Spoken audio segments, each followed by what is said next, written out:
am trying to be professional. I think that's what the problem was, Joan.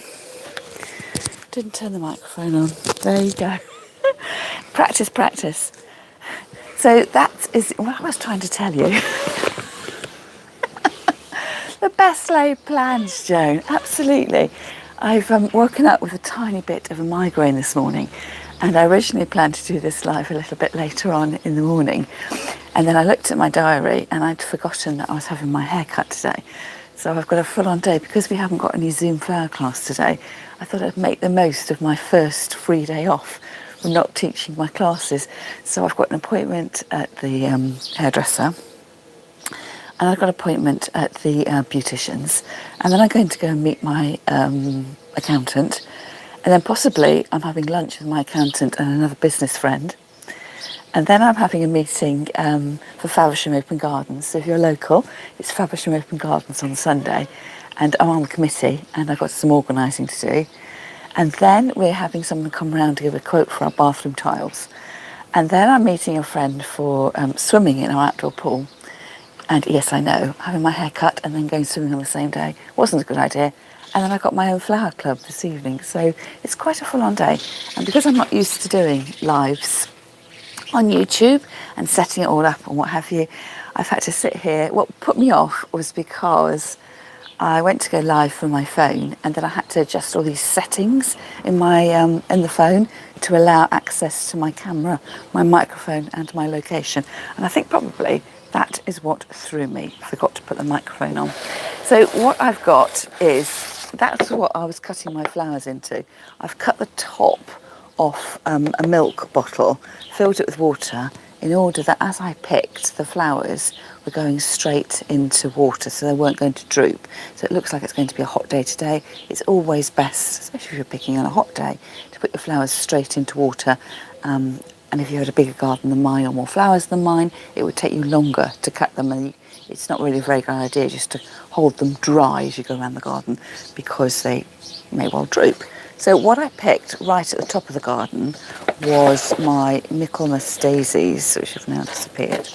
A few Michaelmas daisies that were in the garden. I decided to go with all white flowers. It's because those daisies really attract my attention when I'm sitting in my living room. I thought, well, wouldn't it be nice to bring some of those flowers from the back of the garden to the front of the garden, and here when I'm sitting on my patio table. So I've got this idea that I'm going to arrange just a casual vase of flowers for my patio table, in order that when the light fades this evening, when will that be? The longest day. I've got a glimpse of brightness and luminosity on my patio table, and then that'll take my eye bouncing to the philodendron. I've got the mock orange, and then to the sweet williams and the feverfew, and then finally to the rest of the oxeye daisies. So it sort of gives that linkage and that connection, a bit like when we make, you know, flower arrangements in themselves, but I'm sort of getting my eye to bounce around my garden, not only around my vase. So let me show you what I'm going to arrange my flowers in.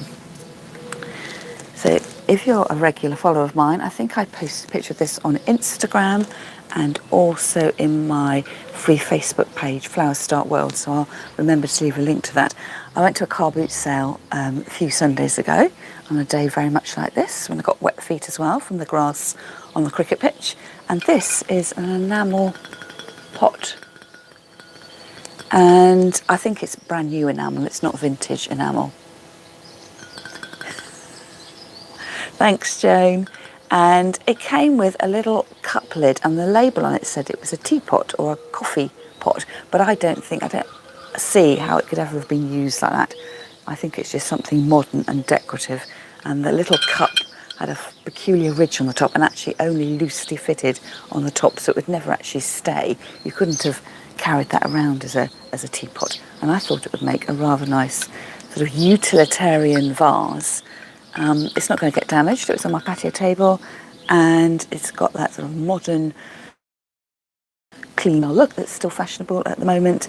And if it gets knocked over, it's rained on, it's not going to matter, because it's not ceramic. It's going to be quite robust. So what else have I got in my... Well, you would have seen me climb over into the flower bed to snip off some feverfew.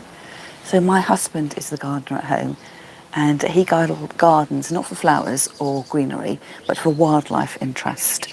And he has picked these flowers. You'll see they're very simple daisy style flowers. Apparently that's much better for when the insects want to come and get the nectar and pollinate. They don't like all the multiple frilled petals of the flowers, if you're a flower ranger, that you may well love. And I thought this would be quite good because it's quite bushy. It would fill out my vase a little bit. So what I'm going to do is I cut one stem here, but it's got multiple stems on it. So I'm going to start by cutting off the side shoots so I can get myself lots and lots of stems.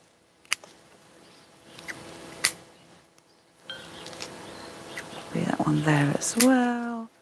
And then I've got all these little straggly bits. I'm going to pull those off.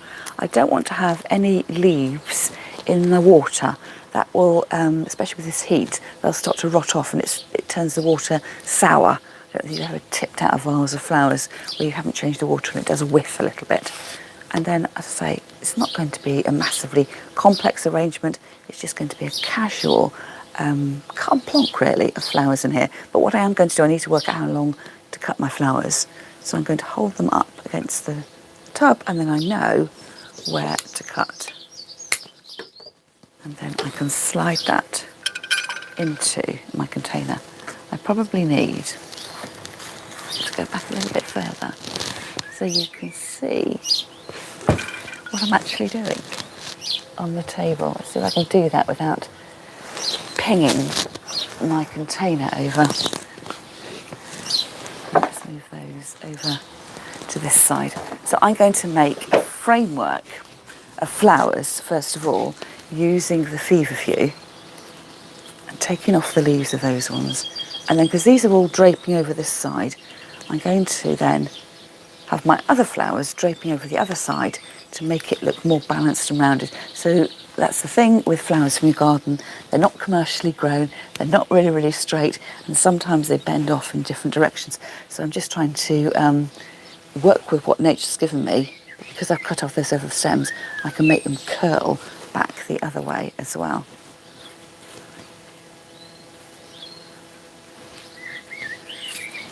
And it doesn't have to be perfect, it's just about me having a few minutes first thing in the morning to be in nature and to just have a moment to myself before the busy day starts. So that would be beautiful on its own, just with a few casual, almost meadow-like flowers there. And I've even got this, not forgetting the little side shoots at the bottom. And feeding those through. So it just spills out in a really casual way.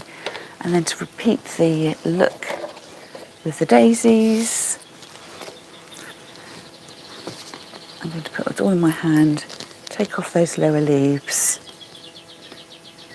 And these ones, I don't mind if they're a little bit taller, they can sort of dance up across the top of the vase. So recut the stems again.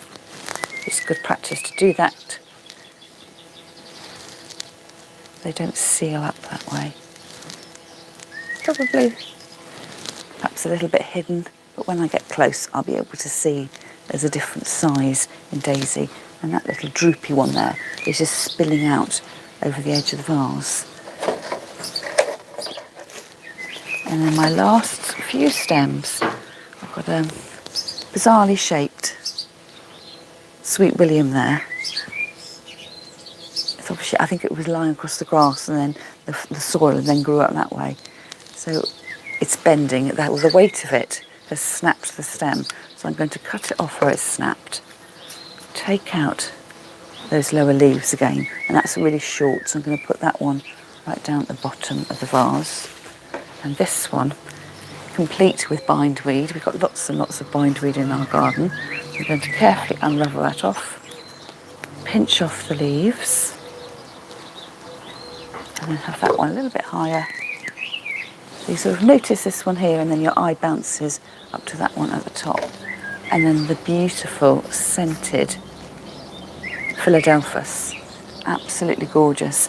And again, because it's a shrub, growing in my garden, it isn't on nice, long, convenient stems as you'd get if you were shopping from your florist or your supermarket. But of course, you'd never find something like this in your supermarket. You might from your florist.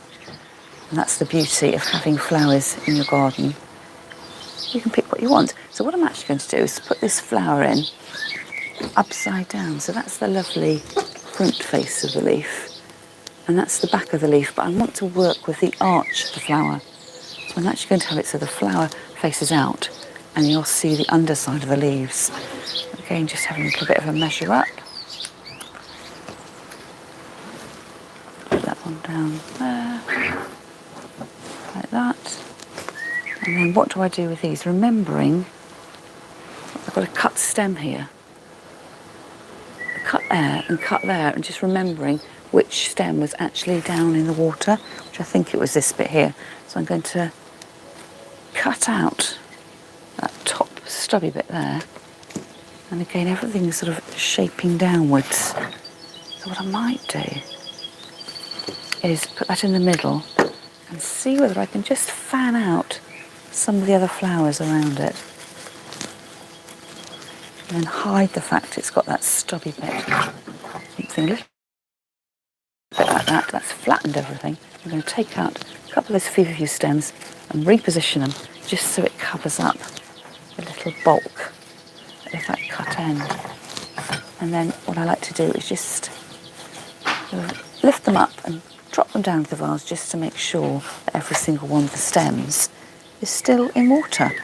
And then the last thing I need to do is take away my excess rubbish, put it in the compost heap or cheat, and I just throw it into the garden bed so it starts to rot down. And then I've got my little leftover water in my jug, and I'll probably pour that into one of the pots that we've got on our patio, just doing a little bit of watering in the cool of the morning so it doesn't scorch the leaves of my plants. So thank you so much for joining me this morning, and if you're watching the video on catch up afterwards, do leave me a comment, and I will make a note in the video about where the sound actually comes into it. I was just saying hello though, and I must remember next time to switch my microphone on.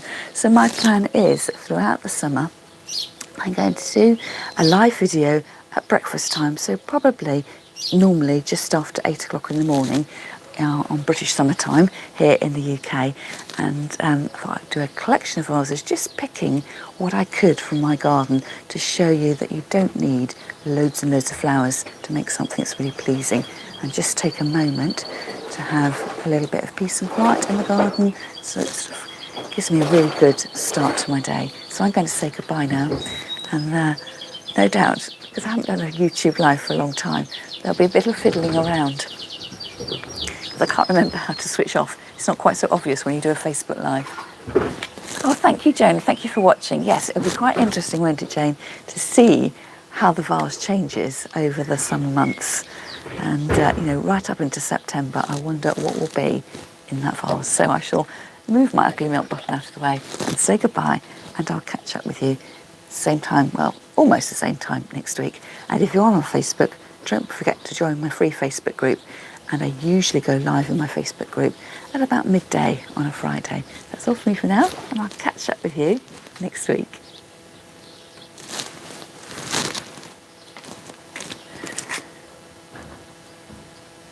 Oh, 3 little buttons there, perhaps that's it. Share, say hi, like mute microphone. Share, oh gosh.